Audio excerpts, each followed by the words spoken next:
Class 11 chapter number 1 sets exercise 1.3 को हम start करेंगे। एक्सरसाइज 1.1 एंड एक्सरसाइज 1.2 को मैंने ऑलरेडी अपलोड कर रखा है। एक्सरसाइज 1.3 से पहले आपको 1.1 एंड 1.2 को देखना है। अब हम एक्सरसाइज 1.3 को स्टार्ट करेंगे। हमारा इसमें फर्स्ट टॉपिक है कौन सा, सबसेट्स। तो सबसेट्स क्या होता है, सबसे पहले यहाँ पे देखो क्या आ रहा है, आपके पास में सब आ रहा है। तो सब का मतलब क्या होता है, सब का मतलब होता है स्मॉलर पार्ट ऑफ समथिंग। सब का मतलब क्या हो जाएगा, स्मॉलर पार्ट ऑफ समथिंग। ठीक है, स्मॉलर पार्ट ऑफ समथिंग। यहाँ पे हमारा टॉपिक है सबसेट्स। इसका मतलब सबसेट क्या हो जाएगा, सेट का जो पार्ट है उसको हम क्या बोलेंगे, सबसेट बोलेंगे। इसको हम एग्जाम्पल से समझते हैं। एग्जाम्पल नंबर फर्स्ट में हमने दो सेट ले रखे। सेट ए के एलिमेंट है 1 2 3 4 एंड सेट बी के एलिमेंट है 1 2 3। बी सेट के जो एलिमेंट है 1 2 3 ये सेट ए में भी एग्जिस्ट कर रहा है 1 2 3। सेट बी यहाँ पे सेट ए का पार्ट है, तो सेट बी है वो सेट ए का क्या हो जाएगा, सबसेट हो जाएगा। B is a subset of A. B यहाँ पे ए का सबसेट है। इसको मैं क्या लिख सकता हूँ, इसके अलावा हम यहाँ पे क्या लिख देंगे, इसको हम लिख सकते हैं कि B is contained, B is contained in A।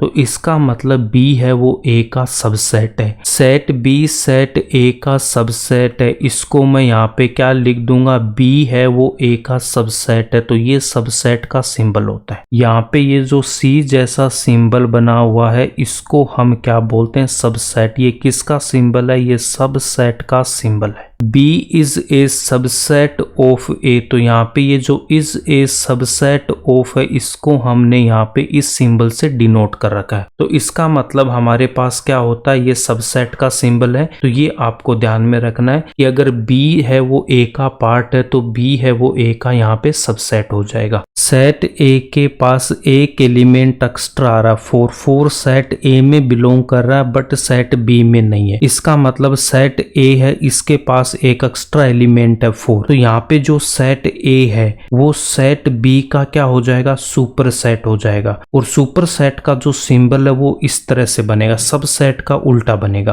तो यहाँ पे जो सेट A है वो सेट B का क्या हो जाएगा, सुपर सेट हो जाएगा। बी सेट के जो एलिमेंट है वो सारे के सारे ए सेट में एग्जिस्ट करने चाहिए। उसके अलावा अगर ए के पास कोई एक्स्ट्रा एलिमेंट है तो ए को हम क्या बोलेंगे, सुपर सेट होगा वो बी का।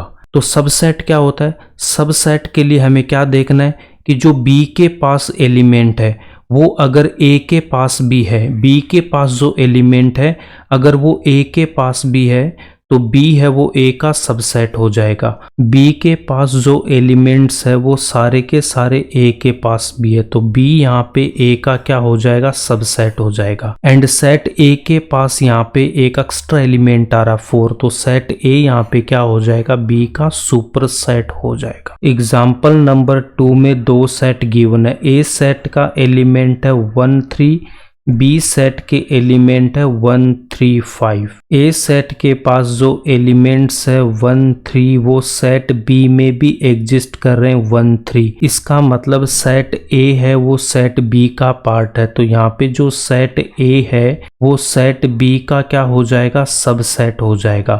B के पास एक एक्स्ट्रा एलिमेंट आ रहा 5। इसका मतलब जो B है वो सेट A का क्या हो जाएगा, सुपर सेट हो जाएगा। A के पास जो एलिमेंट्स है 1 3 वो सेट B में भी एग्जिस्ट कर रहे हैं 1 3। तो यहाँ पे A है वो B का सबसेट होगा। एंड B के पास एक एक्स्ट्रा एलिमेंट आ रहा 5। इसका मतलब B है वो A का क्या हो जाएगा, सुपर सेट हो जाएगा। एग्जाम्पल नंबर 3 में दो सेट गिवन है। A सेट के पास है 1 एंड 3 एलिमेंट, B के पास है 1 5 9। तो यहाँ पे देखो A सेट का जो 1 एलिमेंट है वो सेट B में भी बिलोंग कर रहा है, बट यहाँ पे जो A के पास में 3 है बट बी के पास 3 नहीं आ रहा है, तो इसका मतलब जो ए है वो बी का यहाँ पे सबसेट नहीं होगा, कि जो ए है वो बी का यहाँ पे सबसेट नहीं है। तो यहाँ पे सबसेट का सिंबल बनाने के बाद इसको हमें ऐसे कट कर देना है। तो इसका मतलब क्या हो जाएगा, इसका मतलब यहाँ पे क्या हो जाएगा कि A is not a subset of B, A is not a subset of B. और इसको हम कैसे लिख देंगे कि ए है वो बी का सबसेट नहीं है, सबसेट का सिंबल बनाएंगे और उसको ऐसे कट कर देंगे। इसका रीज़न क्या लिखेंगे, इसका रीज़न लिख देंगे कि यहाँ पे ये जो 3 है वो सेट ए से बिलोंग कर रहा है, बट ये जो 3 है वो सेट बी में नहीं है। तो यहाँ पे लिखेंगे 3 does not belongs to set B. इसका मतलब ये जो सेट ए है वो बी का सबसेट नहीं होगा। सबसेट एंड सुपरसेट अगर आपको समझ में आया तो इस वीडियो को लाइक करना।